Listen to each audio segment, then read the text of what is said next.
ಕಣ್ಣಿನ ಆಸ್ಪತ್ರೆ ಬೆಂಗಳೂರು. ನೀವೆಲ್ಲ ಎಲ್ಲಿ ಹೋಗೋದಂದ್ರೆ ಶಂಕರ ಕಣ್ಣಿನ ಆಸ್ಪತ್ರೆ ಬೆಂಗಳೂರು. ಯಾರೋ ಗ್ರಾಮ ಪಂಚಾಯತಿ ಒಳಗೆ ಹಾಲನ್ ಡೈರಿ ಒಳಗೆ ಎಲ್ಲ ಕ್ಯಾಂಪ್ ಮಾಡ್ಕೊಂಡು ಹೋದಂಗಲ್ಲ ನಮ್ಮದು.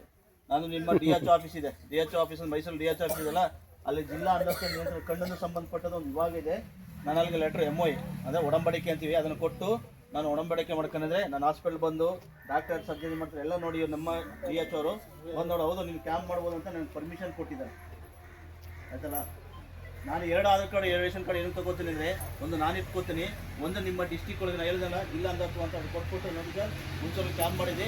ಈ ಕಡೆ ಪೇಷೆಂಟು ಇಲ್ಲಿ ಬಂದಿತ್ತು, ಏನು ಸರ್ಜರಿ ಮಾಡಿದ್ದೀನಿ ಎಲ್ಲ ಡೀಟೇಲು ನಾನು ಮಂತ್ ಎಂಡಲ್ಲಿ ಕ್ಯಾಂಪ್ ಮುಗಿದು ಮಂತ್ ಎಂಡಲ್ಲಿ ಅವ್ರಿಗೆ ರಿಪೋರ್ಟ್ ಮಾಡ್ತೀನಿ. ಆ ರಿಪೋರ್ಟ್ ಮಾಡಲಿಕ್ಕೆ ನಾನು 2 ಆಧಾರ್ ಕಾರ್ಡು ರೇಷನ್ ಕಾರ್ಡ್ ತಗೊಳ್ಳೋದು. ಯಾರು ಕೇಳಿದ್ರೆ ಎಲ್ಲ ಆಪ್ರೇಷನ್ ಆಗಿದೆ ಅಂದರೆ ಶಂಕರ್ ಕಣ್ಣು ಆಸ್ಪತ್ರೆ ಅಂತ ಹೇಳ್ಬೋದು. ಏನಕ್ಕೆ ಅಂದರೆ ನಾನು ಕದ್ದು ಮುಚ್ಚಿ ಬರ್ತಿಲ್ಲ, ಡೈರೆಕ್ಟಾಗಿ ಬಂದು ಆಪ್ರೇಷನ್ ಕ್ಯಾಂಪ್ ಮಾಡ್ಕೊಂಡು ಹೋಗೋದು ನಾನು.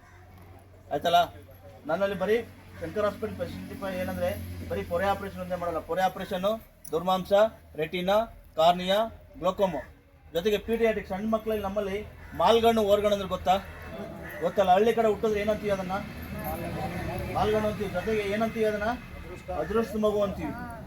ಅದು ಅದೃಷ್ಟ ಅಲ್ಲ, ಅದು ಆಯ್ತಾ, ಅದೃಷ್ಟ ಅಲ್ಲ ಅದು. ಈಗ ನನಗೆ ಕಾಣುತ್ತಲ್ಲ ಹಂಗೆ ಕಾಣಲ್ಲ, ಈ ಕಡೆ ಕಾಣ್ಬೋದು ಈ ಕಡೆ ಕಾಣ್ಬೋದು, ಮಧ್ಯೆ ಒಂದು ಕಂಬ ಥರ ಕಾಣ್ಬೋದು.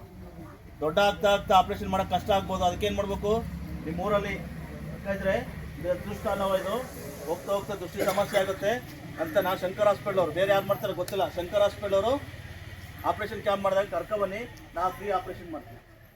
ಆಯ್ತಲ್ಲ, ಪ್ರಾಬ್ಲಮ್ಗಳು ತುಂಬ ಬೇರೆ ಬೇರೆ ಥರಕ್ಕೆ ಬರ್ತಾ ಇದ್ದೇವೆ, ನಮಗೆ ಗೊತ್ತಿರೋ ಥರಕ್ಕೆ ಬೇರೆ ಥರಕ್ಕೆ ದೊಡ್ಡಾದ್ಮೇಲೆ ಆಪ್ರೇಷನ್ ಮಾಡಿಸ್ಕೊಳ್ಳಿ ಅಂತ ಬರ್ತಾರೆ, ಆವಾಗಲ್ಲ ಅಂತ ಕಳಿತಿದ್ದೀವಿ. ಅದಕ್ಕೇನಾದರೂ ನಿಮ್ಮ ಊರಲ್ಲಿ ಯಾರು ಇದ್ದರೆ ದಯವಿಟ್ಟು ಕರ್ಕೊಬನ್ನಿ, ನಾವು ಫ್ರೀ ಆಪ್ರೇಷನ್ ಮಾಡ್ತೀನಿ. ಪೊರೆ ಅಂದರೆ ಕಣ್ಣು ಒಳಗಡೆ ಸುಣ್ಣದ ತಿಳಿ ಅಥವಾ ಹೊಗೆ ಥರ ಸೇರ್ಕೊಂಡು ಲೆನ್ಸ್ ಬಸೂರು, ಅಂದರೆ ಕಣ್ಣು ದೇವ್ರು ಹಾಕಿರೋ ಲೆನ್ಸ್ ಹಾಳಾಗಿರ್ತದೆ, ಅದನ್ನೇ ಕ್ಲೀನ್ ಮಾಡಿ ನಮ್ಮದೇ ಲೆನ್ಸ್ ಹಾಕಲಿಕ್ಕೆ ಪೊರೆ ಆಪ್ರೇಷನ್ ಅಂತೀವಿ. ದುರ್ಮಾಂಸ ಅಂದರೆ ಕಣ್ಣಿನ ಮೇಲೆ ಕಪ್ಪು ಗುಡ್ಡೆ ಮೇಲೆ ಬೆಳಕ ಬರ್ತಾ ಇರ್ತದೆ, ಅದನ್ನು ನಾವು ದುರ್ಮಾಂಸ ಆಪ್ರೇಷನ್ ಅಂತೀವಿ.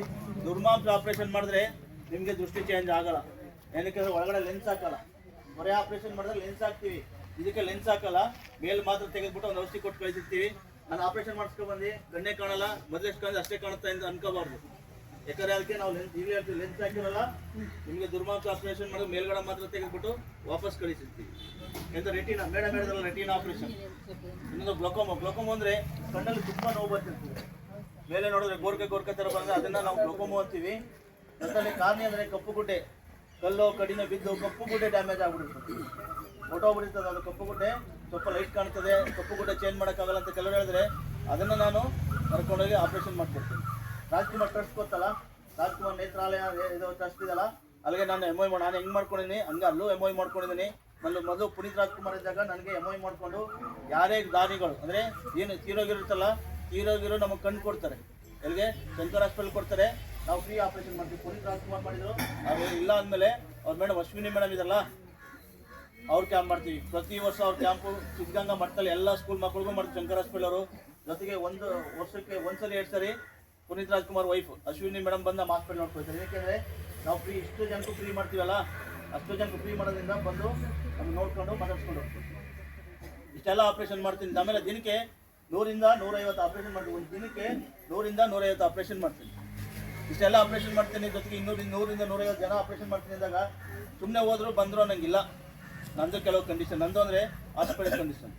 ಏನು ಕಂಡೀಷನು, ಮೊದಲನೇದು ಊಟ ತಿಂಡಿ, ಬೆಳಗ್ಗೆ ತಿಂಡಿ ಇರ್ತದೆ, ಮಧ್ಯಾಹ್ನ ಊಟ ಇರ್ತದೆ, ರಾತ್ರಿ ಊಟ ಇರ್ತದೆ. ನಾನ್ ವೆಜ್ ಊಟ ಕೊಡಲ್ಲ, ತರಕಾರಿ ಸಾಂಬಾರು ಸೊಪ್ಪು ಸಾಂಬಾರು ಅಷ್ಟೇ ಕೊಡ್ಲಿಕ್ಕೆ ಸಾಧ್ಯ. ನಿಮ್ಮ ಕಣ್ಣಿಗೆ ಏನು ಅವಶ್ಯಕತೆ ಇದೆ ಅಷ್ಟು ಮಾತ್ರ ಮಾಡ್ಲಿಕ್ಕೆ ಸಾಧ್ಯ. ನಾನು ಬೆಳಿಗ್ಗೆ 7:15 ತಿಂಡಿ ರೆಡಿ ಇರ್ತದೆ, ಮಧ್ಯಾಹ್ನ 12:15 1 ಗಂಟೆಗೆ ಊಟ ರೆಡಿ ಇರ್ತದೆ, ರಾತ್ರಿ 7:15 ಊಟ ರೆಡಿ ಇರ್ತದೆ. ನಾವು ಹಳ್ಳಿ ಜನ ಮಾಡ್ತೀವಿ ಗೊತ್ತಾ, ಮಧ್ಯಾಹ್ನ 1 ಗಂಟೆಗೆ 3 ಗಂಟೆಗೆ ಊಟ ಮಾಡಿ ಅಭ್ಯಾಸ, ಮತ್ತೆ ತಿಂಡಿ ನಾವು 10 ಗಂಟೆ 11 ಗಂಟೆ ತಿಂದ ಅಭ್ಯಾಸ. ಸರ್ ನನಗೆ ಇಷ್ಟೊತ್ತಿಗೆ ಸೇರಲ್ಲ ಸರ್, ನಾವು 3 ಗಂಟೆಗೆ ಊಟ ಮಾಡ್ತೀನಿ ಅಂದರೆ ಅಲ್ಲಿ ಊಟ ಕೊಡಲ್ಲ. ಏನಕ್ಕೆ ಮತ್ತೆ 250 ಜನಕ್ಕೆ ಅಡುಗೆ ಮಾಡಬೇಕು, ನಮ್ಮದೇ ಭಟ್ರು ಬೇರೆ, ನಮ್ಮದೇ ಕ್ಯಾಂಟೀನ್ ಇದೆ, ಕ್ಯಾಂಟೀನ್ಗೆ ಹೋಗಿ ಕೆಲಸ ಮಾಡಿ ಬೇರೆ ಬೇರೆ ಕೆಲಸದಿಂದ ನಾವು ನಮ್ದು ಇಷ್ಟು ನಮ್ಮ ಭಟ್ರು ನಮ್ಮ ಡಾಕ್ಟ್ರು ಯಾರೋ ಬರ್ಬೋದು. ಯಾರು ಊಟ ತಿಂಡಿ ಹೋಗಿ ಊಟ ತಿಂಡಿ ಮಾಡ್ಕೋಬೇಕು ಅಂದರೆ ಹೋಗ್ಬೇಕು, ಊಟ ತಿಂಡಿ ಮಾಡ್ಕೋಬೇಕು. ನಾವು ಎಲ್ಲಿ ಕೂರ್ಸಿರ್ತೀವಿ, ನಮ್ಮ ಡಾಕ್ಟ್ರು ನಮ್ಮ ಸಿಸ್ಟರ್ ಎಲ್ಲಿ ಕೂರ್ಸಿರ್ತಾರೆ ಅಲ್ಲಿ ಬಂದು ಕೂತ್ಕೋಬೇಕು. ಇಲ್ಲಿ ಕೂತ್ಕೊಳ್ಳಿ ಅಂದರೆ ಅಲ್ಲೇ ಕೂತ್ಕೋಬೇಕು. ಇಲ್ಲಿ ಕೂತ್ಕೊಂಡು ಬಿಟ್ಬಿಟ್ಟು ಬೇರೆ ಕಡೆ ಕೂತ್ಕೊಂಡು 4 ಸರಿ ಬಂದು ಕರೀತಾರೆ, ಅವ್ರು ಇಲ್ಲ ಸುಮ್ಮನೆ ಆಗ್ಬಿಡ್ತಾರೆ. ನೀವು ಹೋಗ್ಬಿಟ್ಟು ಲಾಸ್ಟ್ ನನ್ನ ಯಾಕೆ ಕರೀಲ್ಲ ಅಂತ ಕೇಳಂಗಿಲ್ಲ. ನಾವೆಲ್ಲಿ ಬಂದು ಕೂತಿರ್ತೀವಿ ಅಲ್ಲಿ ಬಂದು ಕೂತ್ಕೊಂಡ್ರೆ ನಾವು ಕರ್ಕೊಂಡೋಗಿ ಆಪ್ರೇಷನ್ ಮಾಡ್ತೀವಿ. ಸಪೋಸ್ ಶುಗರ್ ಹೈ ಇರ್ತದೆ, ಶುಗರ್ ಹೈ ಇರೋರಿಗೆ 200 ಒಳಗಡೆ ಇದ್ದರು ಕರ್ಕೊಂಡು ಹೋಗ್ತೀವಿ ಆಪ್ರೇಷನ್. 200 ಒಳಗಡೆ ಬಂದರೆ ಟ್ಯಾಬ್ಲೆಟ್ ತಗೊಂಡು 200 ಒಳಗೆ ಮಾಡಿದ್ರೆ ನಾನು ಕರ್ಕೊಂಡು ಹೋಗ್ತೀನಿ. ಅವ್ರಿಗೆ 2 ಜೋಳದ ದೋಸೆ ಅಥವಾ ಚಪಾತಿ ಕೊಡ್ತೀನಿ. ನನಗೆ ಶುಗರ್ ಇರೋ ಪೇಷಂಟ್ಗೆ ನನ್ನ ಪಕ್ಕದವನಿಗೆ ಚಪಾತಿ ಕೊಟ್ಬಿಟ್ಟು ನಾನು ಚಪಾತಿ ಕೊಟ್ಟಿದ್ರೆ ನಾನು ಏನು ಅನ್ಕೋಬೇಕು ಅಂತ, ಅವನು ಸಕ್ಕರೆ ಕಾಯಿಲೆ ಇರೋಂಥ ರೋಗಿ, ಶುಗರ್ ಪೇಷಂಟ್, ಅದಕ್ಕೆ ಅವನಿಗೆ ಚಪಾತಿ ಕೊಟ್ಟಿದ್ದಾರೆ, ನನಗೆ ಅನ್ನ ಸಾಂಬಾರು ಕೊಟ್ಟರು ಅಂತ ಅನ್ಕೋಬೇಕು. ಇವತ್ತು ಹೋದ್ಮೇಲೆ ಮತ್ತೆ ಬಿ ಪಿ ಶುಗರ್ ಇಷ್ಟಿಗೆ ಮುಗ್ದಿಲ್ಲ, ಇವತ್ತು ಹೋದ್ಮೇಲೆ ನೈಟು ಬಿ ಪಿ ಶುಗರ್ ಮಾಡ್ತಾರೆ, ಇದೊಂದು ಬ್ಯಾಟ್ಸ್ ಕೊಡ್ತಾರೆ, ಬ್ಯಾಟ್ಸ್ ಕೊಟ್ಬಿಟ್ಟು ಒಂದು ಸ್ಟಿಕ್ ಆಗ್ತದೆ, ಬಿ ಪಿ ಇರೋರು ಒಂದು ಸ್ಟಿಕ್ ಕಲರು, ಶುಗರ್ ಇರೋ ಒಂದು ಕಲರ್ ಆಗ್ತದೆ. ಬಟ್ರ್ ನೋಡ್ತಿದ್ದಂಗೆ ಬಡ್ಸೋ ನೋಡ್ತಿದ್ದಂಗೆ ಶುಗರ್ ಅಂತ ಗೊತ್ತಾಗ್ತದೆ. ಅಕಸ್ಮಾತ್ ಗೊತ್ತಿಲ್ಲ ನಂಗೆ ಶುಗರ್ ಇದೆಯಪ್ಪ ಅಂದ್ರೆ ಸ್ಟಿಕ್ಕರ್ ನೋಡ್ಬಿಟ್ಟು ನಿಮ್ಗೆ ಚಪಾತಿ ಕೊಡ್ತಾರೆ, ಆಗ್ಬೋದಲ್ಲ. ಇದು ಎರಡನೇ ಕಂಡೀಷನ್. ಕೆಲವರು ಬಿ ಪಿ ಶುಗರ್ ಇದೆ, ಬೇರೆ ಬೇರೆ ಥರ ಅಸ್ತಮ ಅಥವಾ ಬೇರೆ ಥರ ಟ್ಯಾಬ್ಲೆಟ್ ಇರೋರು ಇಲ್ಲಿಂದ ಒಂದು ವಾರಕ್ಕಾಗಂತ ಟ್ಯಾಬ್ಲೆಟ್ ತಗೊಂಡು ಹೋಗ್ತಾರೆ. ನೀವು ಬೆಳಗ್ಗೆ ತಗೋತೀರಾ, ಮಧ್ಯಾಹ್ನ ತಗೋತೀರಾ, ರಾತ್ರಿ ತಗೋತೀರಾ, ಅದು ಊಟ ಆದ್ಮೇಲೆ ತಗೋತೀರಾ, ಊಟ ಬಿಟ್ಟು ಊಟ ಆದ್ಮೇಲೆ ತಗೋತೀರಾ. ನೀವು ಯಾವ್ಯಾವ ಟೈಮಲ್ಲಿ ತಗೋತೀರಾ ಆ ಟೈಮಲ್ಲಿ ಕಂಪಲ್ಸರಿ ನಿಮ್ಮ ಟ್ಯಾಬ್ಲೆಟ್ ತಗೊಳ್ಳೇಬೇಕು. ನಮ್ಮ ಡಾಕ್ಟ್ರ್ ಇದು ಇಂಜೆಕ್ಷನ್ ಕೊಟ್ಟರು, ನಮ್ಮ ಶಿಷ್ಯ ಅದು ಗುಳಿಗೆ ಕೊಟ್ಟು ಅಂದ್ಬಿಟ್ಟು ಯಾವುದೇ ಕಾರಣಕ್ಕೂ ನಿಮ್ಮ ಗುಳಿಗೆ ಸ್ಟಾಪ್ ಮಾಡೋಂಗಿಲ್ಲ. ಅದಕ್ಕೆ ಏನು ಮಾಡ್ಬೇಕು, ಇಲ್ಲಿಂದ ಒಂದು ವಾರಕ್ಕಾಗಂತ ಟ್ಯಾಬ್ಲೆಟ್ ತಗೋಬೇಕು. ಯಾವ್ಯಾವ ಟೈಮಲ್ಲಿ ತಗೋತೀರಾ ಆ ಟೈಮಲ್ಲಿ ಕಂಪಲ್ಸರಿ ತಗೊಳ್ಳೇಬೇಕು. ಸಪೋಸ್ ನೀವು ತಗೊಳ್ಳಿಲ್ಲ ಅಂದರೆ ನಿಮಗೆ ಬಿ ಪಿ ಶುಗರ್ ಜಾಸ್ತಿ ಆದರೆ ಬಿ ಪಿ ಶುಗರ್ ಜಾಸ್ತಿ ನಿಮ್ಗೆ ಆಪ್ರೇಷನ್ ಮಾಡಲ್ಲ, ವಾಪಸ್ ಹೋಗಿ ಅಂತ ಕಳಿಸ್ತಾರೆ. ನೆಕ್ಸ್ಟ್ ಕ್ಯಾಂಪಲ್ಲಿ ಬನ್ನಿ, ಬಿ ಪಿ ಶುಗರ್ ಜಾಸ್ತಿ ಆಗಿದೆ ಆಪ್ರೇಷನ್ ಮಾಡೋಕ್ಕೆ. ಅದಕ್ಕೆ ಏನು ಮಾಡಬೇಕು, ಇಂದ ಟ್ಯಾಬ್ಲೆಟ್ ತಗೊಂಡು ಹೋಗ್ಬೇಕು, ಆ ಟೈಮಲ್ಲಿ ತಗೊಳ್ಳೇಬೇಕು. ಇದು ಮೂರನೇ ಕಂಡೀಷನ್. ಕೆಲವ್ರಿಗೆ ಅಟೆಂಡ್ರು ಅಂತ ಕೊಟ್ಟಿದ್ದೀನಿ, ಎರಡು ಕಿವಿ ಕೇಳಲ್ಲ, ಎರಡು ಕಣ್ಣು ಕಾಣಲ್ಲ, ಓಡಾಡೋಕ್ಕಾಗಲ್ಲ, ಹೆಲ್ತ್ ಪ್ರಾಬ್ಲಮ್ ಆಗಿರ್ತದೆ ಅಂಥವ್ರಿಗೆ ಒಬ್ಬರಿಗೆ ಎಲ್ಲರಿಗೂ ಕೊಡಲ್ಲ. ನನಗೆ ನಮ್ಮ ಟೀಮ್ಗೆ ಹೌದು ಇವರೊಬ್ಬರಿಗೆ ಅಟೆಂಡ್ರು ಬೇಕು ಅನ್ನೋರಿಗೆ ಒಂದು ಅಟೆಂಡ್ರು ಅಂತ ಕೊಡ್ತೀನಿ, ಅವ್ರಿಗೆ 200 ರೂಪಾಯಿ ಚಾರ್ಜ್ ಮಾಡ್ತೀನಿ. ಎಲ್ಲಿ ಇವತ್ತು ಹೋದರೆ ನಾಳೆ ಬೆಳಿಗ್ಗೆ 200 ರೂಪಾಯಿ ಚಾರ್ಜ್ ಮಾಡ್ತೀನಿ. ನೀವು ಕೇಳ್ಬೋದು ಸರ್ ಅಲ್ಲಿ ಬೋರ್ಡ್ ಫ್ರೀ ಕ್ಯಾಂಪ್ ಅಂತ ಹಾಕಿದ್ದೀರಾ, ದುಡ್ಡು ಏನಕ್ಕೆ ಅಂತ. ನಾನು ಪೇಷಂಟ್ ಹತ್ರ 1 ರೂಪಾಯಿ ತೊಗೊಳಲ್ಲ, ಯಾರು ಕೇಳಲ್ಲ. ಪೇಷಂಟ್ ಹತ್ರ ದುಡ್ಡು ಕೇಳಲ್ಲ, ದುಡ್ಡು ಕೇಳಿದ್ರು ಕೊಡೋ ಅವಶ್ಯಕತೆ ಇಲ್ಲ. ಫ್ರೀ ಕ್ಯಾಂಪ್ ಅಷ್ಟೇ. ಪೇಷಂಟ್ ಜೊತೆ ಹೋಗಿರ್ತಲ್ಲ ಅವ್ರ ಹತ್ರ ತಗೋತೀನಿ. ಏನಕ್ಕೆ ಕಾರಣ ಅಂದರೆ ನಿಮ್ಮನ್ನೆಲ್ಲ ಕರ್ಕೊಂಡು ಹೋಗ್ಬಿಟ್ಟು ಹೊರಗಡೆ ಕಳಿಸ್ತೀನಿ. ಹೊರಗಡೆ ಕಳಿಸ್ಬಿಟ್ಟು ಲಾಕ್, ಮೇನ್ ಡೋರ್ ಲಾಕ್ ಆಗಿರ್ತದೆ, ಬಾತ್ರೂಮ್ ಒಳಗಿರ್ತದೆ, ಇದು ಡೈನಿಂಗ್ ಹಾಲ್ ಎಲ್ಲ ಒಳಗಡೆ ಇರ್ತದೆ. ಯಾಕಂದ್ರೆ ಅದು ಬೆಂಗಳೂರು ಒಳಗಡೆ ಬಂದರೆ ನೀವು ಎಲ್ಲಿ ಬಂದು ತಪ್ಪಿಸ್ಕೊಂಡ್ರೆ ನಾನು ನೋಡ್ಕೊಳ್ಬೇಕು, ನಿಮ್ಮ ಮನೆಯವ್ರು ಕರಿಬೇಕು, ಸ್ಟಾಫ್ ಕರಿಬೇಕು, ಬೇರೆ ಪ್ರಾಬ್ಲಮ್ ಆಗುತ್ತೆ ಅಂತ ಯಾವುದೇ ಕಾರಣಕ್ಕೂ ಯಾರನ್ನೂ ನಾನು ಬಿಡಲ್ಲ. ಹೊರಗಡೆ ಅಟೆಂಡ್ ಹೋಗಿರ್ತಾರಲ್ಲ ಅವರು ಬಿಡಲ್ಲ. ಯಾವಾಗ ಬಿಡ್ತೀನಿ ಅಂದರೆ ನಿಮ್ಗೆ ಆಪ್ರೇಷನ್ ಆಗಬೇಕು, ಆಪ್ರೇಷನ್ ತುಂಬ ಚೆನ್ನಾಗಿದೆ ಅಂತ ನಮ್ಮ ಡಾಕ್ಟ್ರು ಡಿಸ್ಚಾರ್ಜ್ ಸಮ್ಮರಿ ಕೊಡಬೇಕು, ಹುಣಸೂರು ಬರಲಿಕ್ಕೆ ಗಾಡಿ ಹೊರಗಡೆ ನಿಂತ್ಕೊಂಡು ಮಾತ್ರ ನಿಮ್ಮನ್ನು ಹೊರಗಡೆ ಹೋಗಿ ಅಂತ ಕಳಿಸೋದು. ಅಲ್ಲಿವರೆಗೆ ಯಾರನ್ನೂ ಹೊರಗಡೆ ಬಿಡಲ್ಲ. ಅಟೆಂಡ್ರು ಜೊತೆಗೆ ಹೋಗಿರ್ತಾರಲ್ಲ ಅವರು ನಾನು ಬಿಡಲ್ಲ. ಅವರು ಹೊರಗಡೆ ಇಟ್ಕೊಂಡೆ ಅವ್ರಿಗೂ ಊಟ ತಿಂಡಿ ಕೊಡ್ತೀನಿ. ಅವ್ರು ಪೇಷಂಟ್ಗೆ ಏನು ಊಟ ತಿಂಡಿ ಕೊಡ್ತೀನಿ, ಅದೇ ಊಟ ತಿಂಡಿನ ನಾನು ಅಟೆಂಡ್ರ್ ಕೊಡೋದ್ರಿಂದ ಅವ್ರಿಗೆ 200 ರೂಪಾಯಿ ತೊಗೋತೀನಿ. ಅದಕ್ಕೆ ಪೇಷಂಟ್ ಊಟ, ಅಟೆಂಡ್ರಿಗೆ ಊಟ ತಿಂಡಿ ಅಂತ. ನೀವು ಹೊರಗಡೆ ಊಟ ಮಾಡಿದ್ರೆ ಜಾಸ್ತಿ ಆಗ್ಬೋದು. ಅದೇನು ಒಂದು ಇವತ್ತು ಹೋದರೆ ನಾಳೆ ಬೆಳಿಗ್ಗೆ 200 ರೂಪಾಯಿ ಕೊಟ್ಟರೆ ನಾವು ಪೇಷಂಟ್ 10 ದಿನ ಇಟ್ಕೊಂಡಿರಲಿ, 10 ದಿನಕ್ಕೂ ಪದೇ ದುಡ್ಡು ತೊಗೊಳ್ಳಲ್ಲ. ಒಂದು ಸರಿ ಮಾತ್ರ 200 ರೂಪಾಯಿ ತೊಗೊಂಡ್ರೆ ನಾನು ಪೇಷಂಟ್ಗೆ ಏನು ಊಟ ತಿಂಡಿ ಕೊಡ್ತೀನಿ, ಎಷ್ಟು ದಿನ ಇಟ್ಕೊಂಡಿರ್ತೀನಿ ಅಷ್ಟು ದಿನನೂ ಫ್ರೀ ಊಟ ಕೊಡ್ತೀನಿ. ಈ 4ನೇ ಕಂಡೀಷನ್. ಕೆಲವರು ಬಾತ್ರೂಮ್ ಕೆಲವರಿಗೆ ಗ್ಲಾಸ್ ಟೈಲ್ಸ್ ಹಾಕಿರ್ತಾರೆ, ಜಾರುತ್ತೆ, ನೀರು ಹಾಕಿರ್ತಾರೆ. ಬಾತ್ರೂಮ್ ಚೆನ್ನಾಗಿರ್ಬೇಕು ಅಂದರೆ ನೀರು ಹಾಕ್ತಾರೆ, ನೀವು ನೀರು ಹಾಕ್ಬೇಕು. ಬಾತ್ರೂಮ್ ಚೆನ್ನಾಗಿರ್ಬೇಕು, ನೀರು ಹಾಕ್ತಿದ್ರೆ ಅವಾಗ ಕ್ಲೀನ್ ಮಾಡ್ತಿರ್ತಾರೆ, ಬರ್ತಾರೆ, ನೀರು ಹೊಸ್ಕೊಂಡು ಹೋಗ್ತಿರ್ತಾರೆ, ಅಲ್ಲಿ ಸ್ವಲ್ಪ ಜಾರುತ್ತೆ. ಸ್ವಲ್ಪ ಹುಷಾರಾಗಿ ಓಡಾಡಬೇಕು, ಭದ್ರ ಕಾಲಿಟ್ಟು ಕೊಡ್ಬೇಕು. ಅಕಸ್ಮಾತ್ ನೀವು ಬಿದ್ದಿ ಹೆಚ್ಚು ಕಮ್ಮಿ ಆದರೆ ಅಥವಾ ನಿಮ್ಗೆ ಅಸ್ತಮ ಜಾಸ್ತಿ ಆದರೆ ಅಥವಾ ಬೇರೆ ಥರ ಕಾಯಿಲೆ ಅಥವಾ ಬುದ್ಧಮಾನ ಆದರೆ ನಿಮ್ಮನ್ನು ಅಲ್ಲೇ ಬಿಟ್ಕೊಡಲ್ಲ. ಆಯ್ತಲ್ಲ, ಎಮರ್ಜೆನ್ಸಿ ಒಂದು ಹಾಸ್ಪಿಟಲ್ ಕರ್ಕೊಂಡು ಹೋಗ್ತೀನಿ, ಅಡ್ಮಿಟ್ ಮಾಡ್ಬಿಟ್ಟು ನಿಮ್ಮ ಮಕ್ಕಳನ್ನ ಯಾರೋ ಕರಿತೀನಿ, ಆಗಿದಪ್ಪ ಊಟ ತಪ್ಪಿದೆ, ಅಕಸ್ಮಾತ್ ಬಿದ್ದುಬಿಟ್ರು ಬಾರಪ್ಪ ಅಂತ ಕರೆದ್ಬಿಟ್ಟು ಮಾನವೀಯತೆ ದೃಷ್ಟಿಯಿಂದ ಹಾಸ್ಪಿಟಲಲ್ಲಿ ಬೆಂಗಳೂರು ಹಾಸ್ಪಿಟಲ್ಗೆ ಏನು ಖರ್ಚಾಗುತ್ತೆ ಅಷ್ಟು ಮಾತ್ರ ಮಾಡಲಿಕ್ಕೆ ನಾನು ಸಾಧ್ಯ. ಮಾನವೀಯತೆ ದೃಷ್ಟಿಯಿಂದ ಹಾಸ್ಪಿಟಲ್ಗೆ ಏನು ಖರ್ಚಾಗುತ್ತೆ ಅಷ್ಟು ಮಾತ್ರ ನಾನು ಮಾಡ್ಲಿಕ್ಕೆ ಸಾಧ್ಯ. ಅದಾದಮೇಲೆ ಇಲ್ಲಿ ಬೆಂಗಳೂರು ಹುಣಸೂರು ಬಂದ್ಬಿಟ್ಟು ತೋರಿಸಿದ್ದು ದುಡ್ಡು ಕೊಡಿ ಸರ್, ನಂಗೆ ಲಕ್ಷಾಂತರ ರೂಪಾಯಿ ಕೊಡಿ, 1000 ರೂಪಾಯಿ ಕೊಡಿ, ನಾನು ಕೊಡೋಕ್ಕಾಗಲ್ಲ. ಬೆಂಗಳೂರಲ್ಲಿ ಏನು ಖರ್ಚಾಗುತ್ತೆ ಅಷ್ಟು ಮಾತ್ರ ಎಮರ್ಜೆನ್ಸಿ ಕೇಸ್ಗೆ. ಎಮರ್ಜೆನ್ಸಿ ಆಗಿರ್ತದೆ, ಬಿದ್ದುಬಿಟ್ರು ಅಥವಾ ಅಸ್ತಮ ಜಾಸ್ತಿ ಆಯಿತು, ಶುಗರ್ ಜಾಸ್ತಿ ಆಯಿತು, ಅದು ಬೇರೆ ಥರಕ್ಕೆ ಏನೋ ಪ್ರಾಬ್ಲಮ್ ಆಗುತ್ತಲ್ಲಿ, ಒಂದು ಕಾಯಿಲೆ ಜ್ವರನೇ ಬಂತು, ಏನೋ ಕಾಯಿಲೆ ಆದಾಗ ಬೇರೆ ಕಡೆ ಕಳಿತೀವಿ, ನಿಮ್ಮ ಮನೆಯವ್ರು ಕರೆದ್ಬಿಟ್ಟು ಬಿಡ್ತೀವಿ ನಾವು. ಅದಷ್ಟು ಮಾತ್ರ ನನ್ನ ಕೈಲಿ ಮಾಡೋಕ್ಕಾಗದು, ಅದು ಮುಂದುವರೆದ ಭಾಗ ಮಾಡೋಕ್ಕಾಗಲ್ಲ. 5ನೇ ಕಂಡೀಷನ್ ಭಾಳ ಮುಖ್ಯವಾದ ಕಂಡೀಷನ್. ನಾನು ಎಲ್ಲ ಆಪ್ರೇಷನು ಮಾಡ್ತೀನಿ ಅಂತ ಹೇಳಿದ್ದೀನಿ. ಕೊರೆ ಆಪ್ರೇಷನ್, ದುರ್ಮಾಂಸ ಆಪ್ರೇಷನ್ ಇವತ್ತು ಹೋದರೆ ನಾಳೆ ಆಪ್ರೇಷನ್ ಮಾಡ್ತಾರೆ, ಗುರುವಾರ ಕರ್ಕೊಬಂದು ನಾನು ಇಲ್ಲಿ ಬಿಡ್ತೀನಿ. ಎಲ್ಲಿ ಲೀಡ್ ಆಫೀಸ್ ಹತ್ರ ತಂದು ಬಿಡ್ತೀನಿ. ಸಪೋಸ್ ಕೆಲವು retina operation, glaucoma operation, cornea operation ಕೆಲವು ಲೇಟ್ ಆಗ್ತದೆ. ಕಾರ್ನಿಯಾ ಆಪ್ರೇಷನು ಬೇಗ ಆಗ್ಬೋದು. ಇವತ್ತು ಕಣ್ಣಿಲ್ಲ, ಅದೊಂದು ಡೇಟ್ ಹೇಳ್ತೀವಿ ಅಂದ್ಬಿಟ್ಟು ವಾಪಸ್ ಚೆಕ್ ಮಾಡಿ ಮೆಜರ್ಮೆಂಟ್ ಮಾಡಿ ವಾಪಸ್ ಕಳಿಸ್ಬಿಡ್ತಾರೆ. ಅವ್ರೆ ಕಣ್ಣು ಬಂದಾಗ ಫೋನ್ ಮಾಡ್ತಾರೆ, ಇಮಿಡಿಯೇಟ್ಲಿ ಹೋದರೆ ಕಣ್ಣು ಹಾಕ್ಕೊಡ್ತಾರೆ ಅವರು. ರೆಟಿನಾ ಆಪ್ರೇಷನು ಅದಕ್ಕಾಗಲಿ ಗ್ಲೋಕೋಮಾಲಿ ಅದು ಕೆಲವು ಲೇಟ್ ಆಗ್ತದೆ. ಅಂದರೆ ಇದೇ ಡಾಕ್ಟ್ರ್ ಒಬ್ಬರು ಡಾಕ್ಟ್ರ್ ನೋಡ್ತಾರೆ, ಇದು ಗೊತ್ತಾಗಿಲ್ಲ ಅಂದರೆ ಇನ್ನೊಂದು ಡಾಕ್ಟ್ರ್ ಸೀನಿಯರ್ ಡಾಕ್ಟ್ರು ಬರ್ತಾರೆ. ಅವರು ಬಂದು ನೋಡೋ ಗಂಟ ವೆಯ್ಟ್ ಮಾಡಬೇಕು. ಎ ಸ್ಕ್ಯಾನು, ಬಿ ಸ್ಕ್ಯಾನು, ಕೆಲವು ರಿಪೋರ್ಟ್ಗಳು ತರಬೇಕು. ಅದೆಲ್ಲ ಮಾಡೋದ್ರಿಂದ ಎಲ್ಲನೂ ಮಾಡ್ಕೊಳ್ಳೋದ್ರಿಂದ ಕೆಲವು ಆಪ್ರೇಷನ್ ಲೇಟ್ ಆಗ್ತವೆ. ಅಂಥವ್ರು ಅಲ್ಲಿದ್ದ ಆಪ್ರೇಷನ್ ಮಾಡಿಸ್ಕೊಬರ್ಬೇಕು.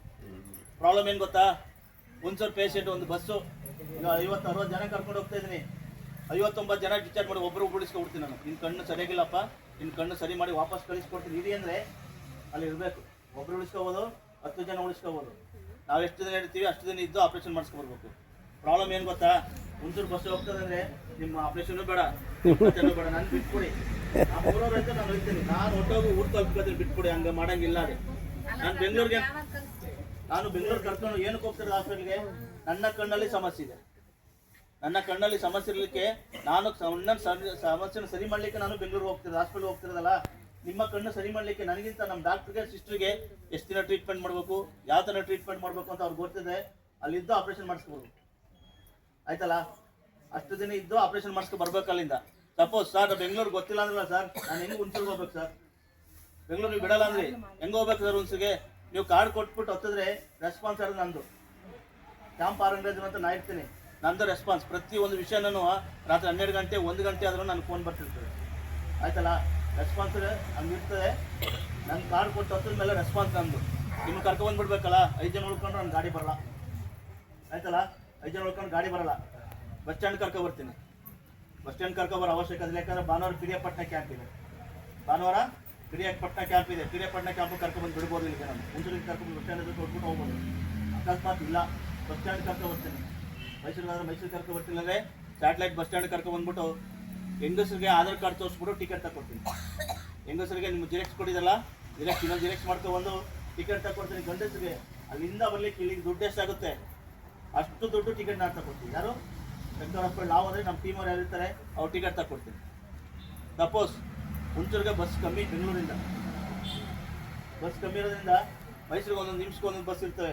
ಮೈಸೂರಿಗೆ ಟಿಕೆಟ್ ತಗೊಟ್ಬಿಟ್ಟು ಬಸ್ ತರಿಸ್ಬಿಟ್ಟು ಇಲ್ಲಿಂದ ಬರಲಿಕ್ಕೆ ನಿಮ್ಗೆ ಗಂಡಸರಿಗೆ ಎಷ್ಟು 59 ರೂಪಾಯಿ 60 ರೂಪಾಯಿ ನಿಮ್ಮ ಕೈ ಕೊಟ್ಬಿಟ್ಟು ಕಂಡಕ್ಟರ್ ರಿಕ್ವೆಸ್ಟ್ ಮಾಡ್ತೀವಿ. ನಾವು ಯಾರು ಬಂದರೆ ಮೈಸೂರಿಂದ ನಾವು ಬಂದು ಬೇರೆ ಬಸ್ ಹರಿಸ್ಕೊಡ್ತೀವಿ, ಇಲ್ಲ ಕಂಡಕ್ಟರ್ ರಿಕ್ವೆಸ್ಟ್ ಮಾಡ್ತೀವಿ. ಸರ್ ಹೀಗಾಗಿ ವಯಸ್ಸಾಗಿದೆ, ಕಣ್ಣು ಆಪ್ರೇಷನ್ ಆಗಿದೆ, ದಯವಿಟ್ಟು ಎಲ್ಲಿಡಿಸ್ಕೊಡಿ, ದಯವಿಟ್ಟು ನಮ್ದು ರಿಕ್ವೆಸ್ಟ್ ಮಾಡ್ತೀವಿ, ಹುಣಸೂರು ಬಸ್ ಹರಿಸ್ಕೊಡಿ ಸರ್ ಅಂತ ಹೇಳ್ಬಿಟ್ಟು ನಿಮ್ಮ ಬಸ್ ಹರಿಸ್ಕೊಡೋ ವ್ಯವಸ್ಥೆ ನಾನು ಮಾಡ್ತೀನಿ. ಯಾರು ಅಂದರೆ ನಮ್ಮ ಟೀಮ್ ಯಾರು ಇರ್ತೀವಿ, ನಂದು ರೆಸ್ಪಾನ್ಸ್ ಇರ್ತದಲ್ಲ, ನಾವು ಮಾಡ್ತೀವಿ. ಎಲ್ಲ ಹೋಗ್ಬಿಟ್ಟು ಸರ್ ನಾನು ಹೆಂಗೆ ಹೋಗ್ಬೇಕು ಇದೆಲ್ಲ ಹಿಂಗಿಲ್ಲ, ಆಯ್ತಲ್ಲ? ಇಷ್ಟು ನನ್ನ 5 ಕಂಡೀಷನ್ನು. ನನ್ನ 5 ಕಂಡೀಷನ್ಗೆ ಒಪ್ಪಿಗೆ ಅಂದರೆ ನನ್ನ ಜೊತೆಗೆ ಬರ್ಬೋದು, ಇಲ್ಲ ಮನೆಗೆ ಹೋಗ್ಬೋದು.